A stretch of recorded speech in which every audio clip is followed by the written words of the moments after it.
Baik, kita mulai dari materi selanjutnya ini ya. Kali ini kita akan mengkaji terkait dengan sitoskeleton sel. Kalau kita bicara tentang sitoskeleton, maka kita bicara tentang sistem rangka kalau pada manusia ya, atau sistem gerak ya, termasuk ke dalam kajian sitoskeleton. Nah, sitoskeleton kali ini kajiannya adalah kajian pada tingkat seluler. Sehingga tadi saya katakan jarang sekali dikaji ini ya, sistem rangka ataupun sistem gerak pada tingkat seluler. Biasanya kalau kita bicara sistem gerak, ya itu bicaranya pasti eh, pada organisme multiseluler, ya terutama manusia, hewan, ya tumbuhan, gitu ya. Jarang sekali kemudian sistem sitoskeleton itu mengkaji pada tingkat seluler. Jadi mungkin terlihat jarang dikaji, tapi nanti adik-adik akan melihat bahwa hampir seluruh mekanisme seluler yang terjadi di dalam sel itu sangat ditentukan oleh keberadaan si sitoskeleton ini. Nah, apa itu sitoskeleton? Secara sederhana, sitoskeleton itu ya jejaring serat ya yang membentang di seluruh sitoplasma yang kemudian terdiri dari tiga bagian utama, yaitu mikrotubulus, ada mikrofilamen, dan yang terakhir adalah filamen intermediate. Kenapa saya katakan apa namanya terbentang di seluruh sitoplasma? Seperti yang mungkin pernah saya jelaskan, di dalam sel itu bukan seperti cairan yang kemudian seperti kita mengisi air di dalam balon ya. Yang kalau kita masukkan telur mungkin di dalamnya dia bisa bergerak ke sana ke sini tergantung dari kondisi gravitasi. Tapi sel kita tidak seperti itu, ya. Nukleus itu selalu berada di tempatnya, ya. Kemudian mitokondria dia selalu berada di tempatnya. Bayangin kalau mitokondria pindah-pindah gitu ya. Karena kita lari-lari, mitokondria kita bergerak-gerak lalu menabrak apa namanya? eh, retikulum endoplasma misalnya. Lalu ribosom yang ada di retikulum endoplasma nempel di mitokondria, kan nggak pernah terjadi gitu ya. Tiba-tiba mitokondria beralih fungsi menjadi alat untuk melakukan translasi, kan nggak pernah gitu ya. Jadi dia berada pada sitoplasma gitu ya, tapi dia direkatkan oleh sesuatu. Ya, dari gambar ini mungkin adik-adik bisa melihat bahwa ya kondisi dari eh, dalam sel itu, kondisi dari sitoplasma itu dia tidak seperti cairan saja, tapi dia ada kayak jembatan-jembatan, ada rangka-rangkanya gitu ya, yang kemudian mengeratkan kondisi dari organel, posisi dari organel gitu ya. Yang kemudian ini menyebabkan setiap organel itu ya selalu berada di tempatnya. Kalaupun bergeser ya bergeser sedikit lah, tapi tidak sampai ekstrim sekali ya. Kalau seseorang lari dan lain-lain itu selnya tetap berada dalam kondisi yang stabil ya. Meskipun sebenarnya sitoplasma itu ya selalu terjadi pergerakan di dalamnya.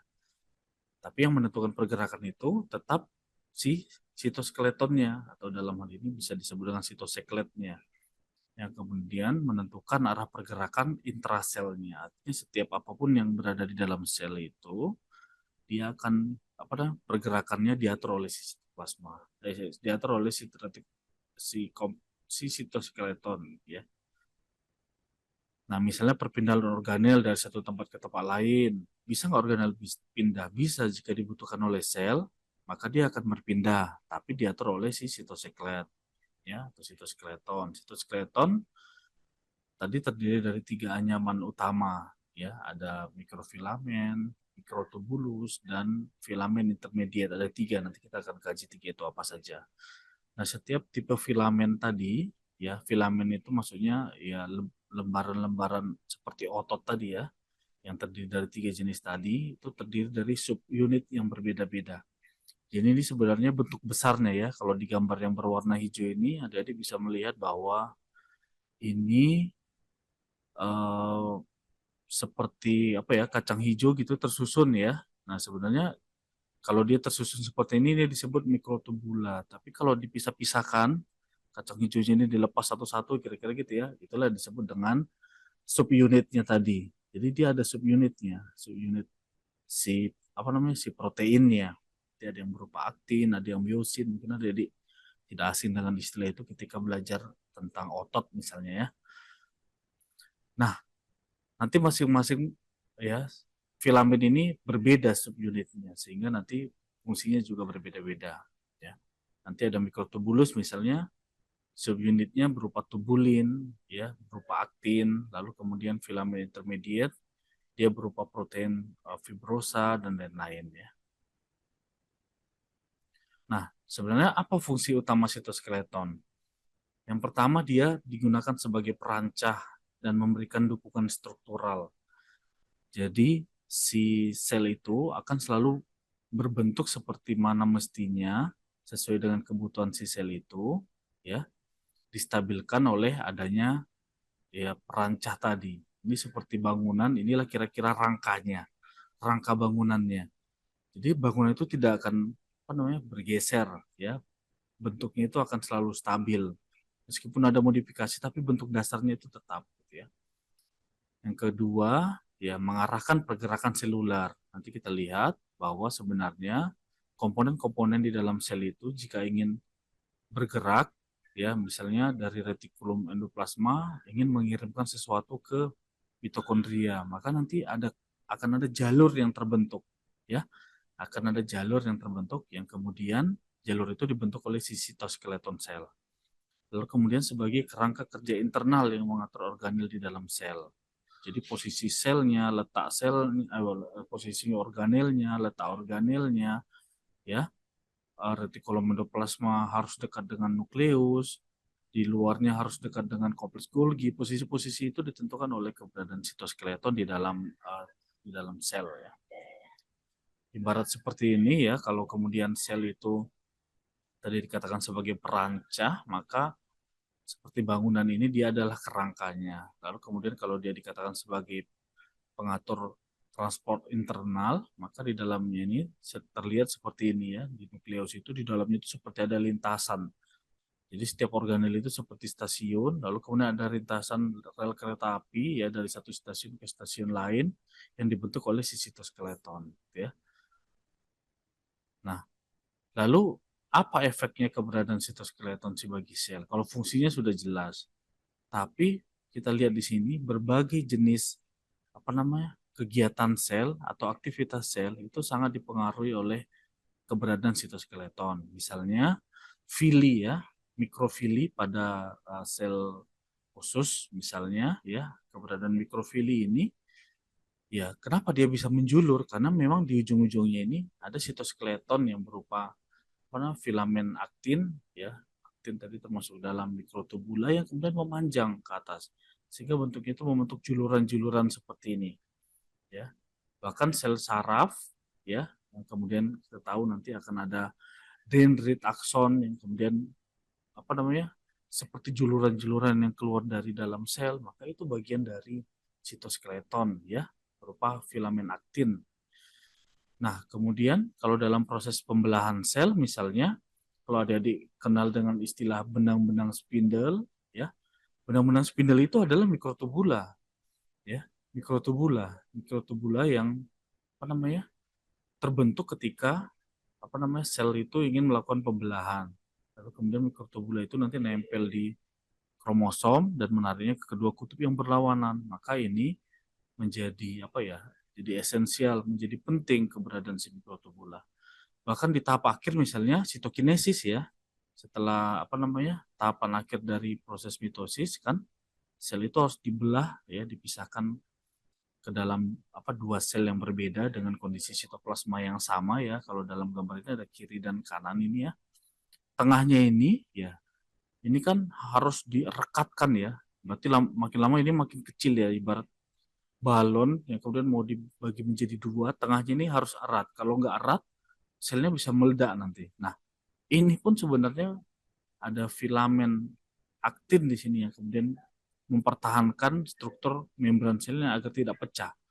sampai kemudian ini nanti posisinya rapat, akhirnya terpisahlah menjadi 2 sel. Ya. Nah, kalau kita bicara tentang mikrotubula atau sitoskeleton secara umum ya, yang digunakan sebagai transport, maka mikrotubula itu membentuk relnya.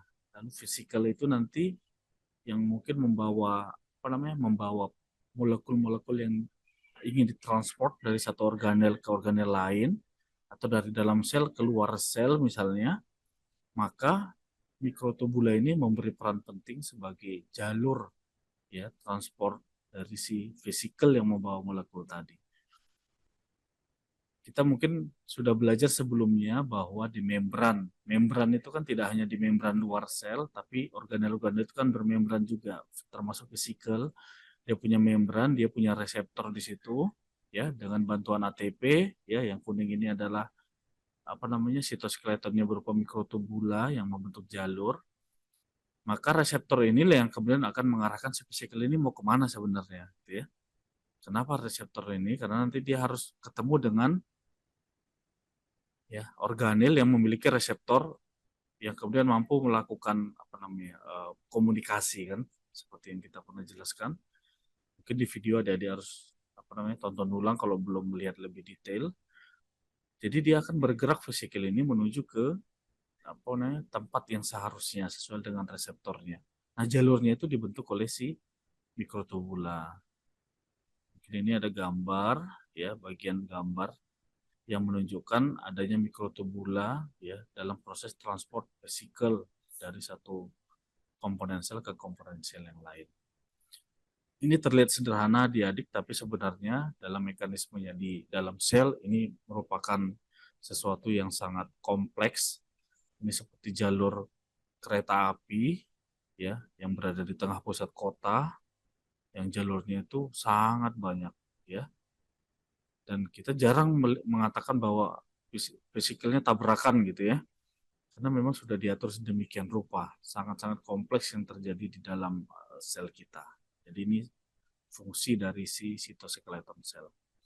Lalu apa saja komponen sitoskeleton? Tadi sudah disebutkan ada 3 yang utama, ada mikrofilamen, ada mikrotubula, ada filamen intermediate, nggak boleh lupa ya. Nah, filamen intermediate ya bisa dilihat di gambar, dia berada tersebar di dalam sel. Kalau mikrotubula dia membentuk juluran-juluran seperti tadi ya benang-benang spindel pada saat pembelahan, lalu kemudian mikrofilamen itu cenderung berada di permukaan ya, di permukaan sel ya, di membran sel ini sehingga mempertahankan bentuk dari si membran selnya. Kalau kita bayangkan ya keberadaan uh, sitoskeleton di dalam sel ini, kalau kita gabungkan kan tadi kombinasi antara filamen intermediate, mikrotubula dan mikrofilamen. Bisa kita bayangkan hampir setiap bagian sel itu ada mereka gitu ya. Ada mereka. Jadi setiap posisi sel, letak sel baik di pinggir, di tengah dan lain-lain itu ada sitoskeleton di situ yang kemudian mengambil perannya masing-masing ya.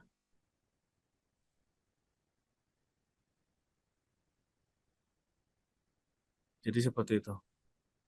Penuh ya oleh si sitoskeleton. Meskipun sebenarnya ini jarang dikaji, tapi dia merupakan komponen penting ya, komponen penting karena dia mengatur transport di dalam sel. Nah, kita next dulu. Nah, kita kaji satu-satu sekarang. Yang pertama ada mikrotubulus. Mikrotubula atau mikrotubulus ini merupakan filamen yang memiliki peran sangat penting dalam mengatur fungsi sel-sel, terutama sel-sel eukariot ya. Kalau prokariot mungkin tidak sampai sedetail ini karena proses pembelahannya ya mungkin sudah pernah saya katakan, proses mitosis kalau pada eukariotik itu tidak disebut mitosis pada sel prokariot ya, tapi disebut amitosis karena memang tidak ada mekanisme-mekanisme penarikan oleh benang-benang spindle gitu ya kalau di sel prokariot, tapi kalau di sel eukariot ada. Mikrotubulus ini merupakan filamen berongga, dia punya rongga ini ya, panjang, kaku juga, lalu kemudian sangat mudah terurai. Kalau dilihat ini seperti pipa ya, tapi sebenarnya dia seperti ini yang bawahnya. Ada tubulin-tubulinnya, ada butiran-butiran protein ini yang bisa tersusun dan terurai. Jadi ketika dibutuhkan, tubulin-tubulin ini akan menyatu gitu ya. Ketika tidak dibutuhkan, dia akan terurai menjadi apa namanya butir-butir protein yang terdapat di sitoplasma gitu ya. Mikrotubula ini menjulur dari satu bagian sel yang disebut dengan sentrosom. Mungkin ada pernah mendengar, ada namanya sentrosom, ada sentriol ya. Kalau kita katakan pembelah secara mitosis, sentriol berada di dua kutub, gitu kita bilang ya. Lalu kemudian dengan dari sentriol itu muncul benang-benang spindle, ya benang-benang spindle ini mengikat kromosom lalu menariknya ke kedua kutub yang berlawanan. Nah, sentrosom ini merupakan gabungan dari dua sentriol. Tapi ada sel yang tidak memiliki sentriol, tapi punya sentrosom. Makanya salah satu perbedaan sel hewan dan tumbuhan yang jarang dikaji adalah sel hewan punya sentrosom yang kemudian bisa menjadi dua sentriol. Sementara sel tumbuhan, dia punya sentrosom, tapi tidak memiliki dua sentriol. Yang nanti kita lihat, kalau proses mitosis pada sel tumbuhan itu, ya tidak ada yang namanya tahapan penarikan ke kedua kutub yang berlawanan. Karena proses pembatasnya itu terbentuk oleh apa namanya lamela-lamela yang kemudian tersusun pada saat mitosis. Tapi itu tidak terjadi pada sel hewan. Sel hewan itu harus ditarik kromosomnya ke kedua kutub yang berlawanan. Gitu ya. Nah, kemudian organel, vesikel, lalu komponen-komponen yang lain itu bergerak di dalam sel karena keberadaan si mikrotubula ini. Nah, di dalam sel mikrotubula ini berkembang dari suatu pusat. Jadi ada sebuah stasiun utamanya yang disebut dengan, nanti kalau dalam bahasa Inggris dia disebut microtubule organizing center, ya. Jadi pusat inilah yang kemudian akan menentukan jumlahnya, letaknya, ukuran mikrotubulanya gitu ya. Di dalam sel kapan harus dibentuk, kapan tidak dibentuk gitu ya. Dan sebagian besar umumnya terdapat pada sel hewan utamanya dan sebagai pusat pusat dari apa namanya mikrotubula tadi itu terdapat pada sentrosom.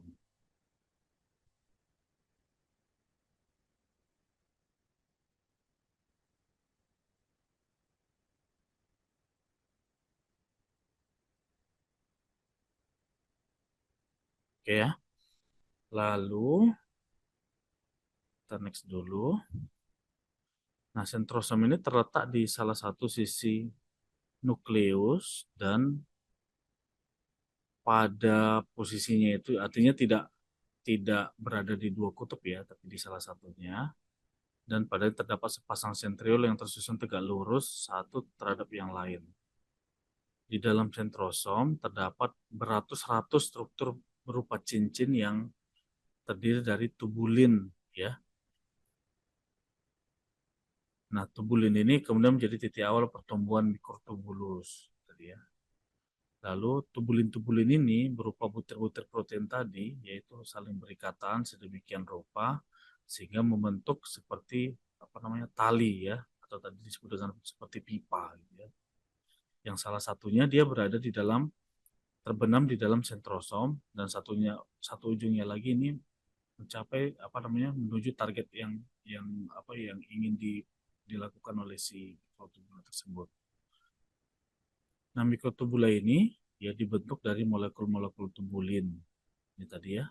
Setiap tubulin ya terdiri dari dua jenis yang utama, yang alfa dan beta, lalu kemudian bentuknya itu bisa heterodimer, ya heterodimer itu bisa apa namanya?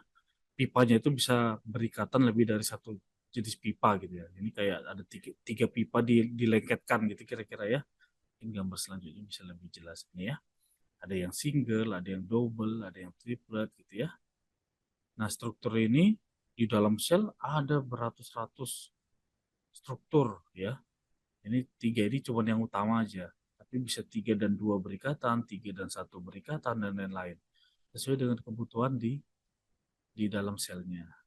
Ya, lalu kemudian ya dimer tubulin tadi ya itu berikatan dengan tubulin-tubulin alfa ini sedemikian rupa sehingga salah satu bagiannya ini ya terbenam di dalam sentrosom.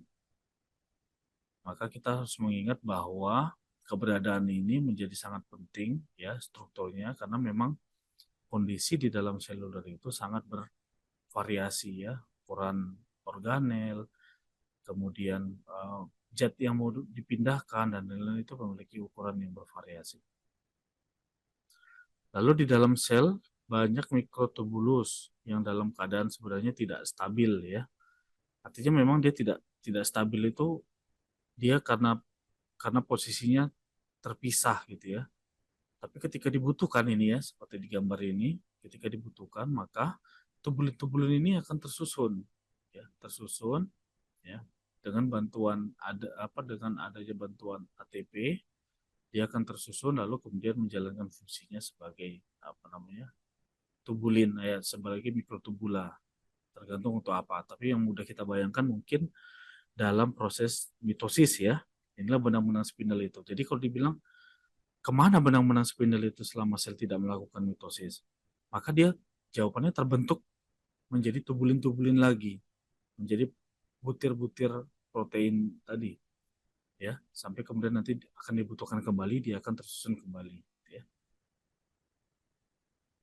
Nah, kalau pada sel tumbuhan mungkin sedikit berbeda. Karena di dalam sel tumbuhan ini terbentuk namanya sekat di sini ya. Sekat yang kemudian inilah yang mengatur proses pembelahan si si sel tumbuhannya. Jadi tidak seperti pada sel hewan yang kemudian ada dua sentriol yang akan menarik ke kedua kutub yang berlawanan. Nah, di tumbuhan tidak terjadi hal seperti itu. Nah, di sini juga kita bisa melihat bahwa hampir semua ya struktur sel itu dipengaruhi oleh keberadaan si sitoskeletonnya ya, terutama mikrotubula dalam kajian sekarang ini ya. Ini mungkin ya, saya dapat dari buku lain, ini seperti ya hampir seluruh bagian lah, sehingga proses transport yang ada di dalamnya itu betul-betul diatur oleh si tubulin ya. Nah, ini mungkin tadi sama ya, yang bentuknya tadi single, double, ada yang triplet lagi tadi ya. Nah, ada beberapa zat di dalam ada beberapa zat yang kemudian mampu mencegah terbentuknya ikatan antar tubulin-tubulin ini. Ya, jadi dia memaksa agar eh, si mikrotubula ini tidak terbentuk ketika menjalankan fungsi. Yang cukup terkenal ada namanya kolkisin ya. Sehingga kolkisin ini bisa disebut sebagai zat zat antimitosis. Antimitosis. Untuk apa zat itu? Nah, mungkin saya pernah menceritakan bagaimana kemudian apa namanya buah-buahan sekarang itu memiliki kromosom lebih dari 2N, misalnya 4N. Caranya dia menggunakan kolkisin salah satunya. Caranya dibiarkan sel ya pada fase mungkin kalau ada yang ambil kajian kultur jaringan, pada saat selnya itu membelah ya, dalam kondisi dia mau membelah, lalu diberi zat kolkisin, ya kalau dia mau membelah berarti kalau kromosomnya ada 4 atau 2N-nya adalah 8, maka dia harus bereplikasi dulu kan menjadi 16. Tapi kemudian ketika 16 kan harusnya ditarik ke kedua kutub yang berlawanan, jadi masing-masing 8-8 gitu ya. Tapi karena keberadaan kolkisin, mikrotubulanya tidak terbentuk. Mikrotubula tidak terbentuk, ya salah satunya benang-benang spindalnya tidak terbentuk. Maka kromosomnya ini tidak bisa ditarik ke kedua kutub yang berlawanan. Sehingga dia tetap berada di dalam, tapi dalam kondisi dia 16 kromosomnya. Atau dalam jumlah genetiknya dia 4N akhirnya. Nah, efeknya ya mungkin dalam kajian di awal-awal mungkin saya pernah, mudah-mudahan pernah ya, kalau nggak mungkin nanti bisa dibaca, nanti ukuran tumbuhnya jadi lebih besar dan lain-lain. Seperti tanaman jagung misalnya. Tanaman jagung yang kita konsumsi sekarang mungkin ada yang besarnya sebesar lengan tangan kita ya, tapi tahukah kita bahwa itu kebanyakan sudah ya kondisi genetiknya itu ada yang 8N, ada yang 16N ya. Karena indukan jagung 2N itu hanya berasal dari Meksiko dan besarnya itu hanya sebesar uang logam. Nah, mungkin kalau kita mau konsumsi itu nggak kenyang-kenyang gitu ya. Nah, keberadaan sentrosom dan sentriol ini menjadi center tadi ya, center dari si mikrotubula ini. Nah, bisa dilihat ini ada apa namanya sentriol, ini sentrosom, di dalamnya ada dua sentriol yang ini tidak terdapat pada sel tumbuhan. Nah, ini menjadi pusat ya, dan menjulurkan mikrotubula sesuai dengan kebutuhannya. Bahkan dalam transport apa namanya elektron atau dalam bahasa sel sarafnya itu neuron ya, di neuron itu ada sinyal-sinyal listrik yang dikirim dari satu sel saraf ke sel saraf yang lain, itu dialiri oleh si mikrotubula. Jadi dia tidak mengapung di cairan ya, jadi dia apa namanya melewati satu, ini ibarat kayak apa namanya kabel listrik ya, kabel karetnya itulah selnya, tapi besinya itulah si mikrotubulanya gitu ya. Jadi dia ada perannya di situ. Jadi dia membentuk satu juluran yang kemudian apa namanya mengalirkan ya tadi ya apa namanya sinyal-sinyal listrik itu ke bagian akson, untuk kemudian akson nanti akan menempel pada sel yang lain. Meskipun nanti dari akson ke sel yang lain, oh mungkin ini pertemuan sebelumnya ya, pertemuan yang mungkin entah videonya udah kelihatan atau belum di pertemuan 5, nanti diubah menjadi jalan neurotransmitter, ada namanya sinapsis dan lain-lain. Nah ini juga saya kira ini gambaran-gambaran aja tentang bagaimana apa namanya fungsi dari mikrotubula ini juga ya, perannya dalam polaritas sel, membentuk apa namanya benang-benang spindle, mengatur proses pembelahan, lalu kemudian membentuk cincin kontraktil ya, yang sebagai apa namanya bagian tahap akhir dari kegiatan pembelahan sel ya, berupa sitokinesis tadi ya. Lalu kemudian pada sel tumbuhan ini, nah ini tadi mungkin sudah ada gambarnya juga, tapi ini mungkin lebih jelas lagi. Pada sel tumbuhan itu pembentukan, karena kan kalau sel hewan pemisahannya itu sitoskeleton tadi hanya memisahkan membran plasmanya, tapi kalau dalam pembelahan sel tumbuhan kan harus ada dinding selnya juga yang terbentuk gitu ya. Berbeda sama sel hewan. Maka dinding sel tadi, ya pembentukan dinding sel tadi terjadi di awal telofase, lalu kemudian perakitannya dipandu oleh satu zat yang disebut dengan fragmoplas, di mana sisa-sisa mikrotubulus tadi ya dengan bawaan gelindung mitosis tadi terkumpul di bagian tengah, yang kemudian nanti akan tersusun dengan bantuan polisakarida dan glikoprotein. Kenapa polisakarida? Karena kan dinding sel itu selulosa, selulosa itu polisakarida, gitu ya, itu polisakarida. Ya ini juga nanti ada dua jenis apa namanya? Ada dua jenis protein yang berperan dalam proses pergerakan fisikal di dalam mikrotubula, ada namanya dienin dan kinesin.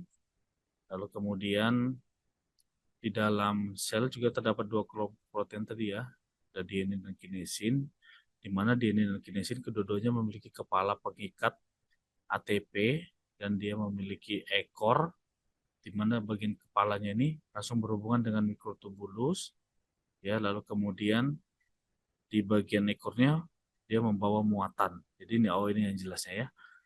Nanti kalau yang atas seolah-olah kepalanya yang atas ya, tapi yang sebenarnya kepalanya yang menempel dengan mikrotubula, ya. Ekornya ini ujungnya, di mana ekornya ini nanti bisa digunakan membawa muatan. Kalau yang atas berarti ini yang merah ini adalah kepalanya, yang hitam ini ekornya, yang kuning ini, orange biru ini adalah muatannya. Nah, strukturnya lebih detail lagi ya. Walaupun di depan tadi telah diuraikan bahwa mikrotubulus di dalam sel dapat distabilkan dengan ikatan protein yang lain, bisa berikatan 2, 4, 2, 3, dan lain-lain. Nah, mikrotubulus ini stabil ya, digunakan oleh sel sebagai penopang untuk membangun berbagai macam struktur, termasuk silia dan flagel mungkin. Mungkin kamu pernah mendengar silia dan flagel. Silia dan flagel ini sebenarnya bagian dari mikrotubula. Silia itu merupakan struktur yang mirip seperti rambut yang terjulur di permukaan sel eukariot. Dia juga terdapat di sistem pernapasan kita. yang kemudian dia fungsinya untuk mendorong zat asing yang masuk misalnya di sistem di kerongkongan di tenggorokan kita gitu ya, itu silia. Lalu kemudian flagel mungkin contohnya sperma yang kemudian dia punya ekor untuk bergerak gitu ya, itu merupakan flagel ya.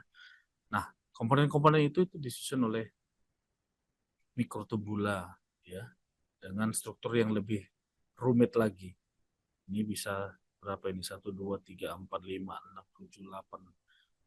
1, 2, 3, 4. Ada 9 yang double tapi ada 9 saling berikatan gitu ya. Makanya tadi bilang variasinya sangat banyak di dalam sel. Nah, untuk kasus lain misalnya pada sistem pencernaan, dia bahkan punya 3 yang triple ini saling berikatan untuk kemudian membentuk silia. Silia itu seperti filia itu juga kondisinya seperti silia karena gerakannya teratur gitu ya. Nah, pada saat mikrotubula membentuk silia ya maupun flagel ya, itu bergeser dari satu tempat ke tempat yang lain ya. Dia bisa naik, bisa turun ya. Kalau yang dari gambar yang pertama ini bergeser atau bisa membengkok ya, membengkok sehingga dia membentuk gerakan yang stabil. Sehingga kalau di dalam sistem pernapasan kita, terutama di tenggorokan, kalau ada partikel masuk, ya kita akan tersedak. Sedak itu silianya itu akan bergerak untuk mengarahkan si zat itu keluar.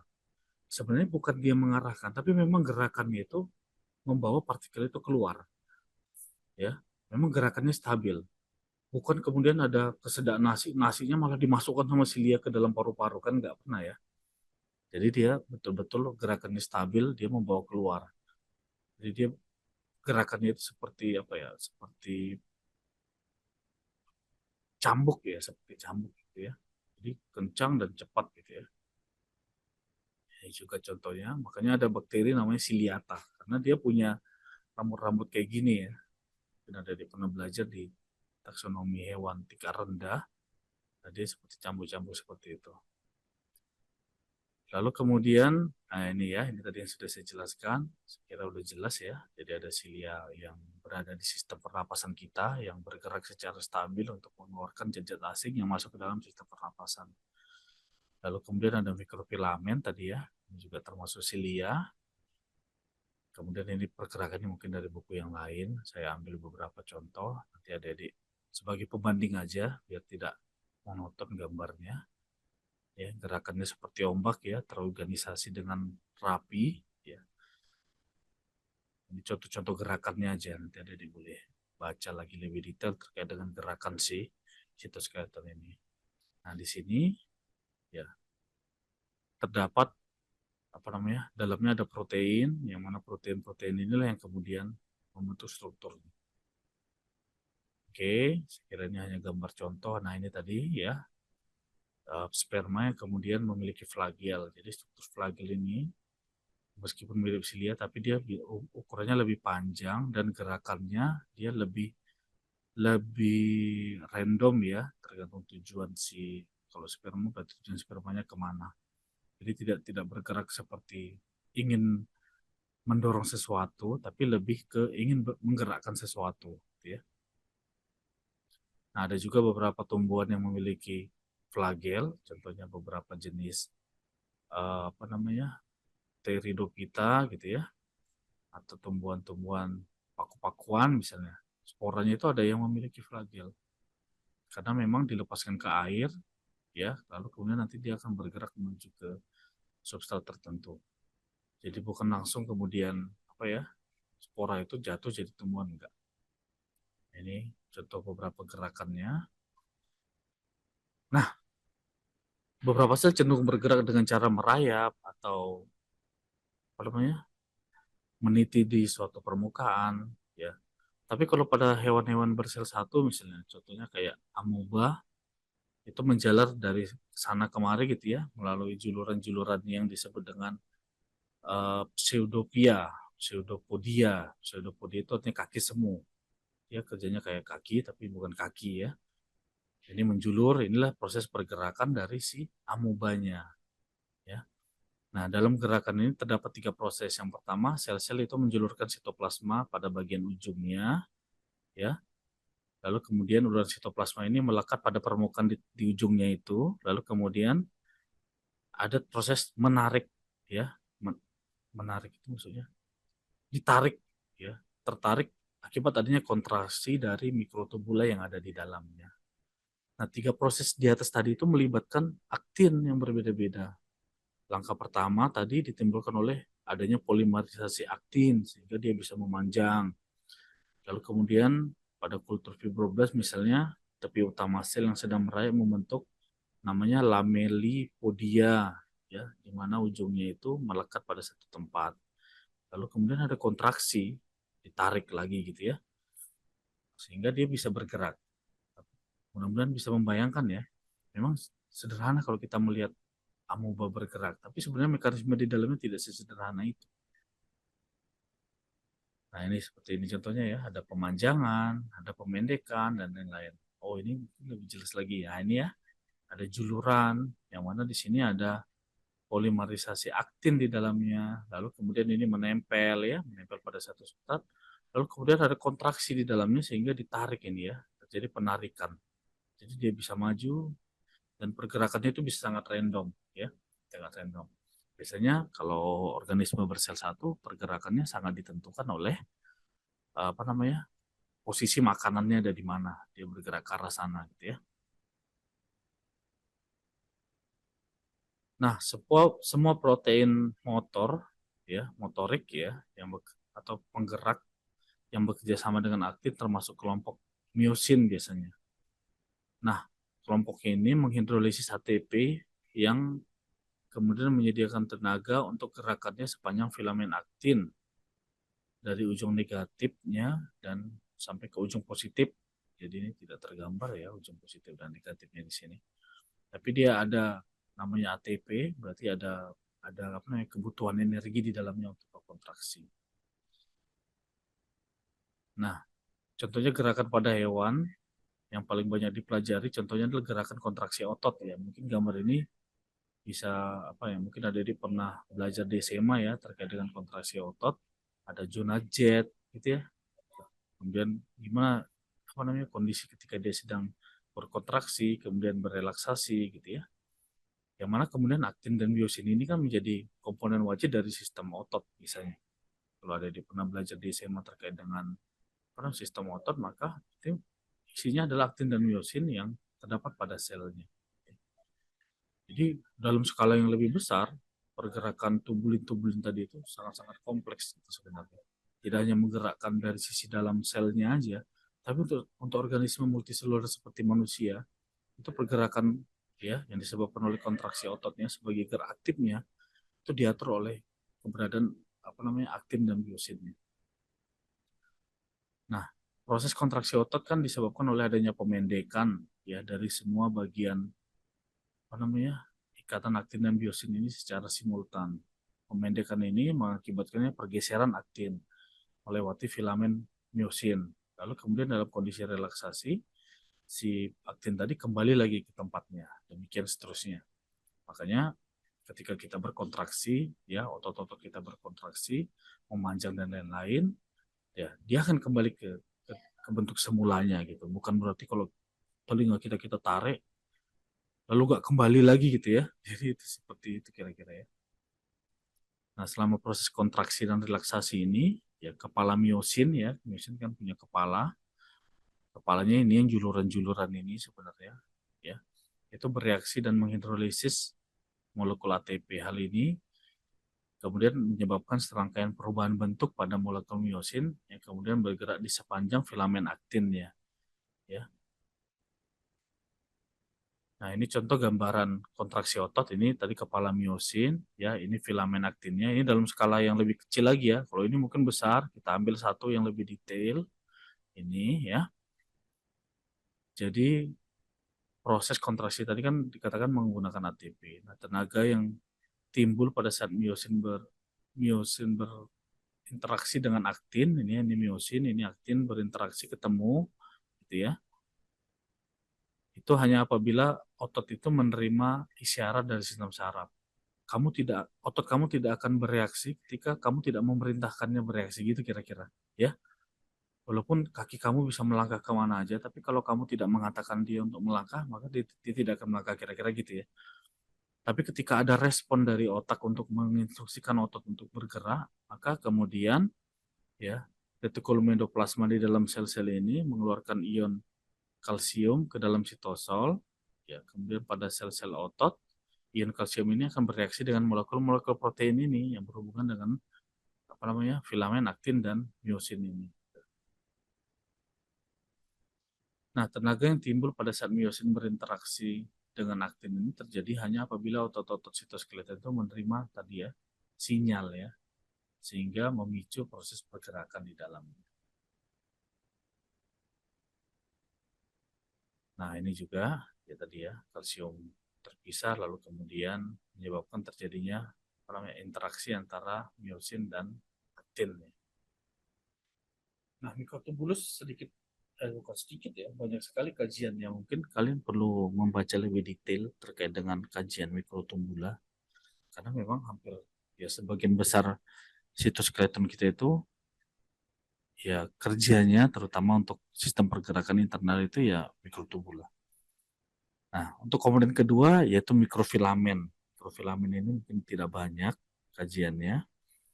Meskipun terdapat bermacam-macam filamen di dalam sel yang dapat ditunjukkan dengan mikroskop elektron kalau dilihat dengan mikroskop elektron. Namun istilah mikrofilamen yang saya katakan di sini itu mengacu kepada semua elemen fibrosa yang memiliki garis tengah sekitar kalau berat molekulnya itu 60 angstrom ya, di mana salah satunya adalah aktin. Aktin juga termasuk ke dalam ini, tetapi nanti dalam fungsinya dia berbeda dengan mikrotubula. Nah, semula aktin dianggap sebagai mikrofilamen yang terdapat di sel otot. Namun ternyata semua sel memiliki aktin ya. Nah, mikrofilamen cenderung lebih halus daripada mikrotubula ya. Namun lebih lentur dan umumnya lebih pendek. Di dalam sel aktin jarang berdiri sendiri, umumnya berada dalam berkas atau anyaman. Seperti ini ya, dia teranyam dalam satu. Maka kalau dia tidak berbentuk ini, dia berbentuk globular aktin seperti ini.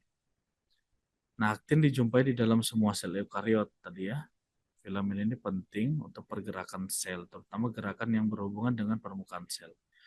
Tanpa aktin, sel hewan tidak mampu menjalar sepanjang waktu permukaan.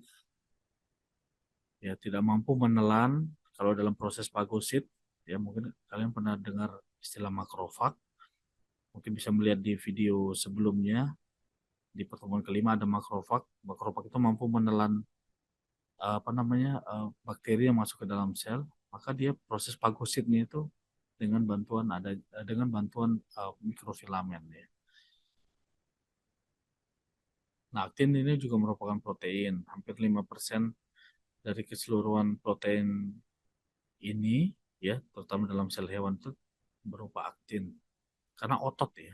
Jadi kalau dikatakan manusia itu ototnya itu dari mana ya? Ototnya berupa apa? Otot itu kan protein ya.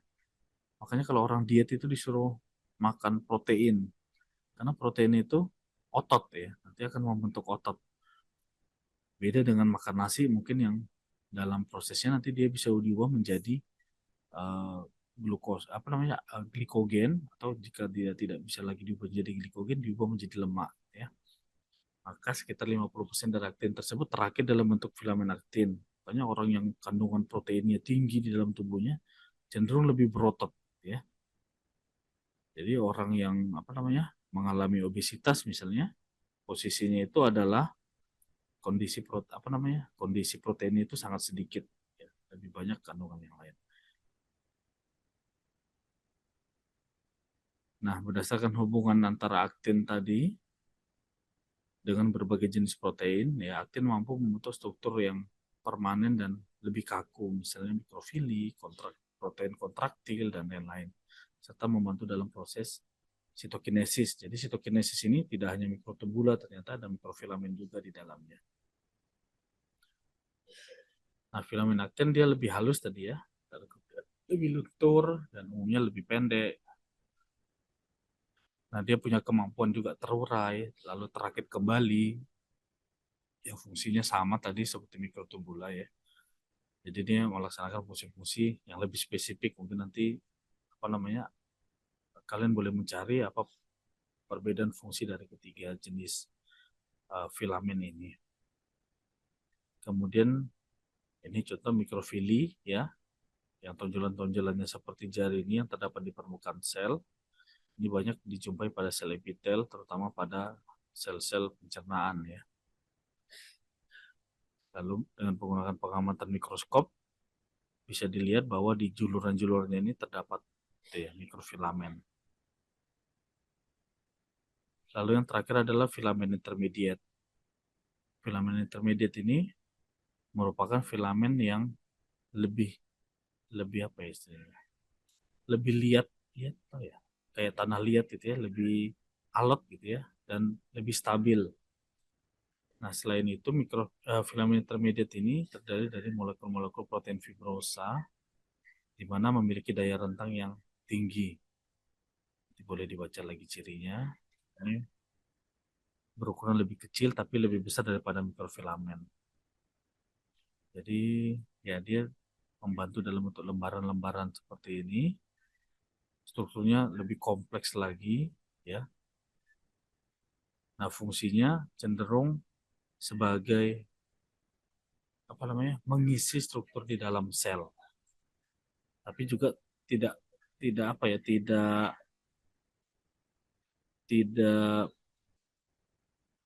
mengecualikan bahwa filamen intermediate itu juga membuat ikatan antar sel itu menjadi lebih kuat. Ini contohnya. Di filamen intermediate, keberadaan filamen intermediate itu mempertahankan bentuk selnya, ya, lalu kemudian menjaga ikatannya.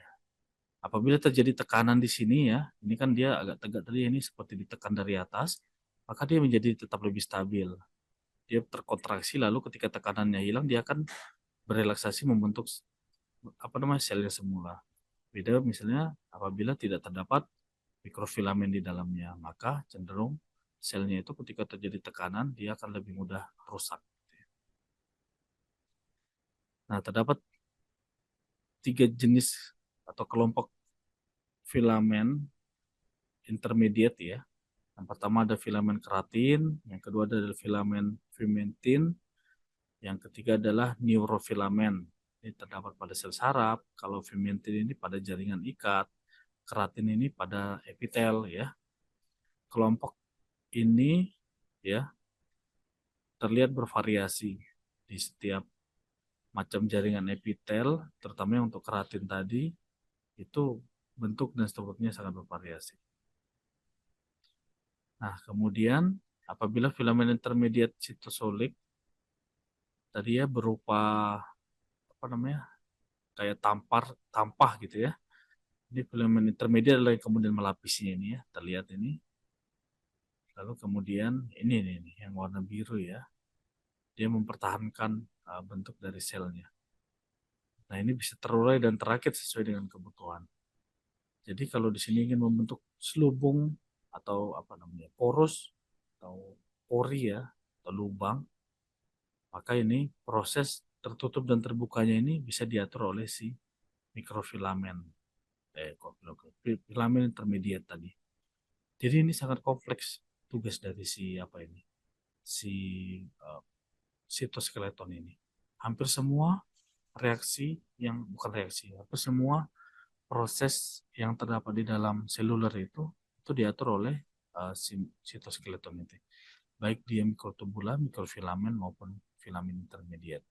Tapi memang seperti yang saya katakan di awal, bagian ini sangat jarang dikaji. Mungkin karena memang ketika mengkaji mungkin sedikit lebih sulit ya. Kajiannya lebih ke kajian biomolekul ya. Karena kita bicara protein ya, kemudian bicara ikatan antar protein, penggabungan protein, ya tubulin-tubulin menjadi mikrotubula, menjadi mikrofilamen atau filamen intermediate.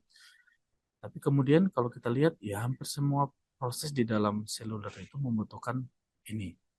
Ibarat manusia kalau tidak memiliki rangka, ya dia tidak akan bisa bergerak aktif baik di dalam maupun di luar. Otot kita bisa berkontraksi karena dia ada otot gitu ya. bukan rangka ya, otot maksud saya. Otot dan rangka sebagai alat gerak kita ya. Jadi otot jantung itu kan karena punya jantung itu karena punya otot lah makanya dia bisa berkontraksi. Jadi kita untuk membuktikan kita hidup kan kita tidak harus selalu bergerak ya. Kita tidak harus jalan untuk membuktikan kita hidup ya. Karena kita tidur pun kita hidup gitu ya. Jadi tidak tidur dalam waktu yang lama juga tidak disebut mati juga gitu ya. Karena memang kondisi di dalam tubuh kita itu masih ada yang bergerak. Jantung masih berdetak, darah masih mengalir. Itu bentuk pergerakan-pergerakan yang disebabkan oleh adanya sel-sel otot tadi ya. Sel-sel ya aktin, miosin tadi ya. Kalau dalam kontraksi ototnya. Nah demikian juga sel.